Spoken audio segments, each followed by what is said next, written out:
Bismillahirrahmanirrahim. Assalamualaikum warahmatullahi wabarakatuh. Baiklah, pada kesempatan kali ini saya akan mencoba untuk membahas tentang biografi seorang tokoh yang sudah tidak asing tentunya, terutama di kalangan santri dan santriwati Indonesia. Siapakah beliau dan apa saja kiprahnya dalam dunia pendidikan Islam? Ya, beliau adalah Syekh Burhanuddin Az-Zarnuji, pengarang kitab Ta'limul Muta'allim.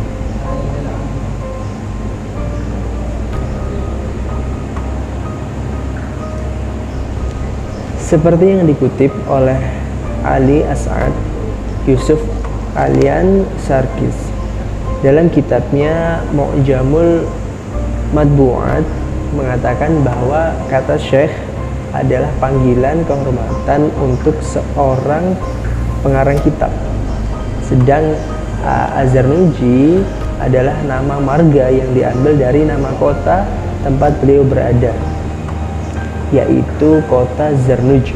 Di antara dua kata itu ada yang menuliskan gelar Burhanuddin, yaitu yang dapat diartikan sebagai bukti kebenaran agama Islam tentunya, sehingga menjadi Syekh Burhanuddin Az-Zarnuji. Adapun nama aslinya sampai sekarang belum ditemukan literatur yang menuliskan secara jelas dan valid. Beberapa peneliti telah menyebutkan nama lengkap Az-Zarnuj dengan nama yang berbeda-beda, sebagaimana dikutip oleh Ahmad Salah dalam literatur skripsinya. Khairuddin Az-Zarkeli menyebutkan nama Az-Zarnuji adalah Al-Nu'man bin Ibrahim bin Khalil Az-Zarnuji Tajuddin, dan juga sebagaimana yang dikutip oleh Muhammad Amirin M. Ali Hasan Umar dalam sampul buku Ta'limul Muta'allim, menyebutkan nama lengkap Az-Zarnuji adalah Syekh Al-Nu'man bin Ibrahim bin Ismail bin Khalil Az-Zarnuji. Di sisi lain, ia juga menyebutkan nama lengkapnya adalah Syekh Tajuddin Nu'man bin Ibrahim bin Khalil Az-Zarnuji. Dalam hubungan ini, seperti yang dikutip oleh Abu Dinata Mukhtar Afandi tentang tempat beliau berkiprah, beliau mengatakan, "It is a city in Persia which was formerly a capital and city of Sajistan to the south of her," atau yang sekarang disebut dengan Afghanistan. Dia mengatakan bahwa Az-Zarnuji berasal dari suatu daerah yang kini dikenal dengan nama Afghanistan. Di kalangan ulama belum ada kepastian mengenai tanggal kelahirannya. Adapun mengenai kewafatannya, seperti yang dikutip oleh Abu Dinata dan Mukhtar Afandi, mengatakan bahwa ada dua pendapat mengenai hal ini. Pertama, pendapat yang mengatakan bahwa Burhanuddin Az-Zarnuji wafat pada tahun 591 Hijriah atau 1195 Masehi, dan yang kedua adalah pendapat yang mengatakan bahwa Burhanuddin Al-Islam Az-Zarnuji wafat pada tahun 840 Hijriah atau 1243 Masehi. Az-Zarnuji bisa dikatakan penentang kaum keras rasional dan intelektual. Beliau secara garis besar dipengaruhi oleh fikih, pemahaman fikih beliau. Terbukti pandangan Az-Zarnuji yang mempersatukan ilmu fikih dalam kitab Ta'limul Muta'allim daripada ilmu lain. Meskipun bukti ini tidak dijadikan landasan secara integral, namun Az-Zarnuji tidak berpegang teguh pada sikap intelektualnya. Ilmu fikih adalah ilmu yang khas yang diketahui para penuntut ilmu, sebab menurut beliau ilmu fikih adalah ilmu yang amat penting yang mengatur tata cara beribadah dengan Tuhan, dengan Allah Subhanahu wa taala.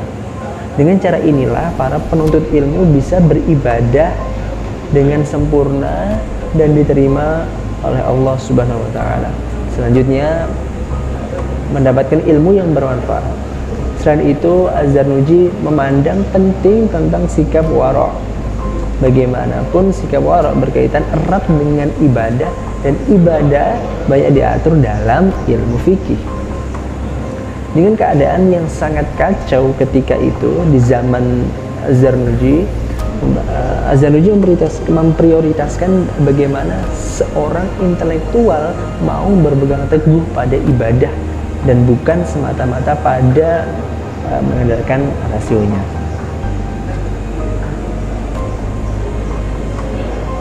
Adapun mengenai riwayat pendidikannya, Syekh Burhanuddin Az-Zarnuji pernah belajar kepada beberapa ulama besar pada waktu itu.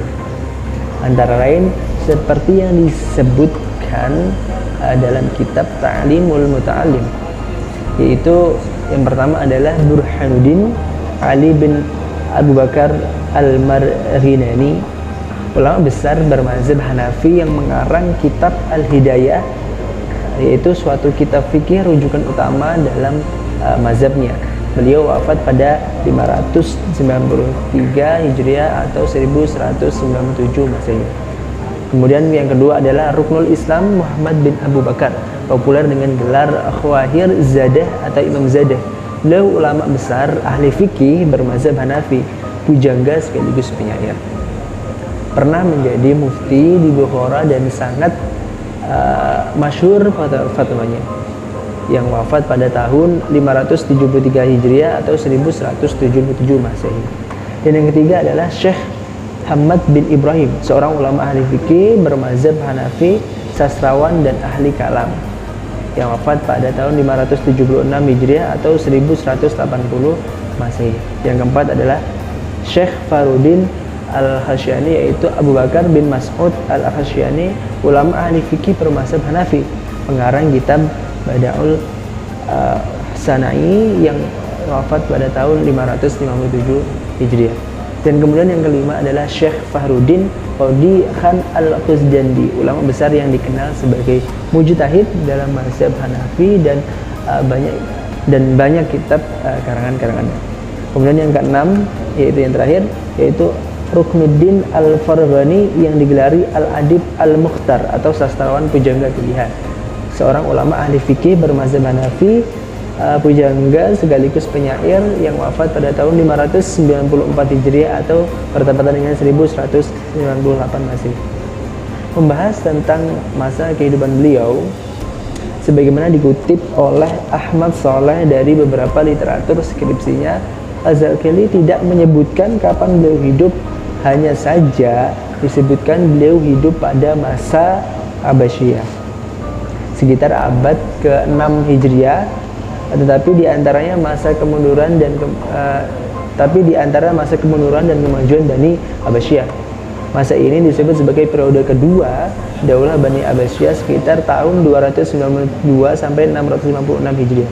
Jika disebutkan Az-Zarnuji menuntut ilmu di Bukhara dan disamarkan. Masjid-masjid dijadikan tempat menuntut ilmu, pusat pendidikan yang diantaranya diasuh oleh Burhanuddin Al-Marghiani, Nijamuddin Burhanuddin Al-Marghiani, dan Samuddin Al-Waji Muhammad bin Muhammad Abdul Sattar Al-Middi. Dan kepada ulama-ulama itulah Az-Zarnuji berguru.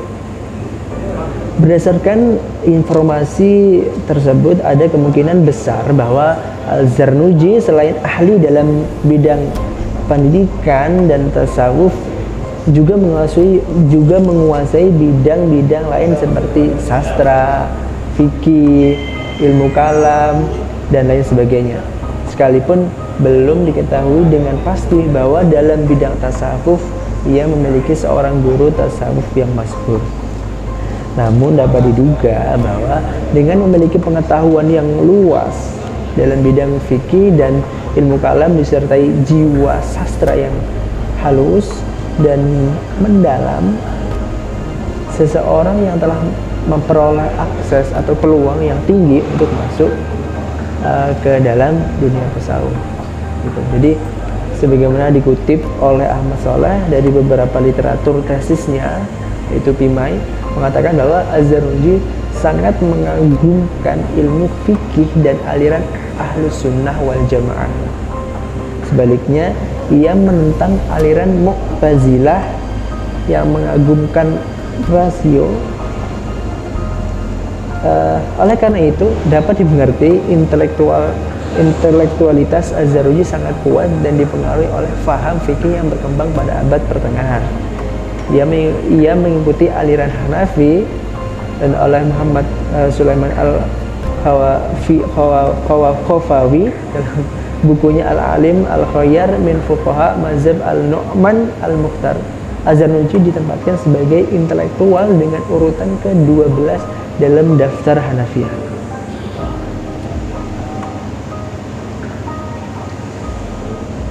Dalam sejarah pendidikan Islam terdapat 5 tahap pertumbuhan dan perkembangan pendidikan.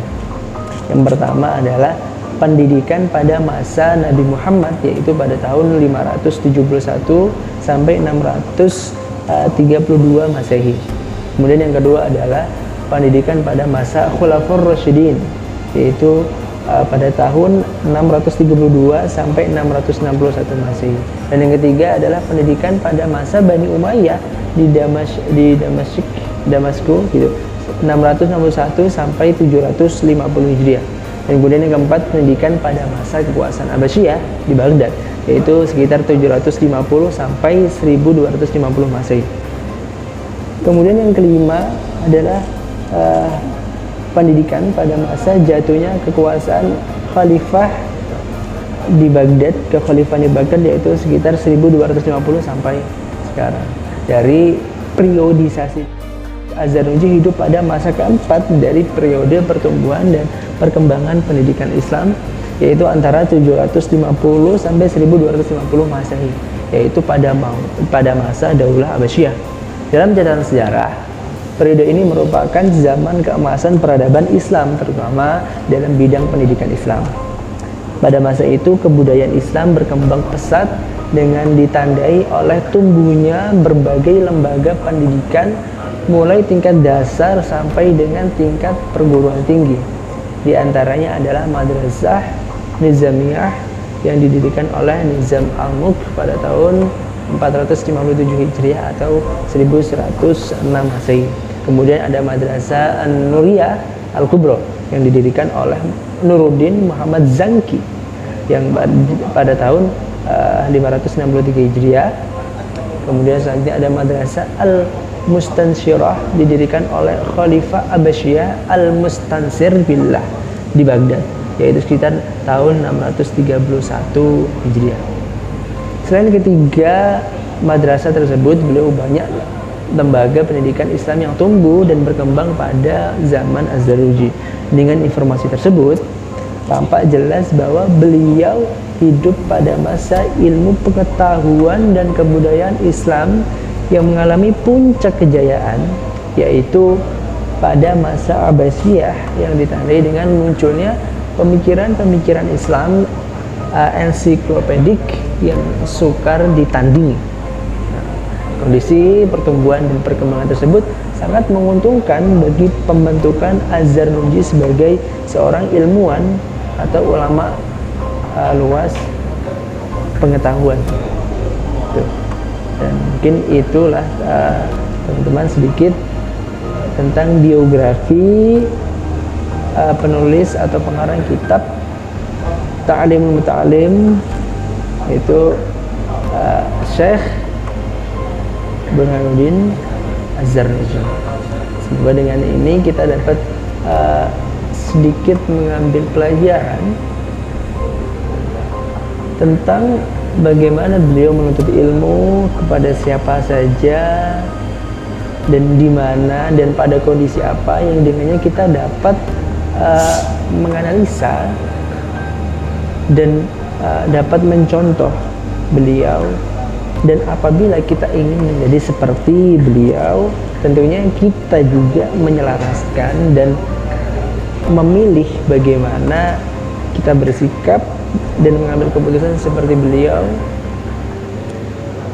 yaitu dengan mendalami fikih, tasawuf, sastra, sehingga akhirnya beliau menuliskan sebuah kitab yang fenomenal yang bahkan kita baca hingga saat ini, yaitu Kitabul Muta'allim. Oke, itu saja teman-teman.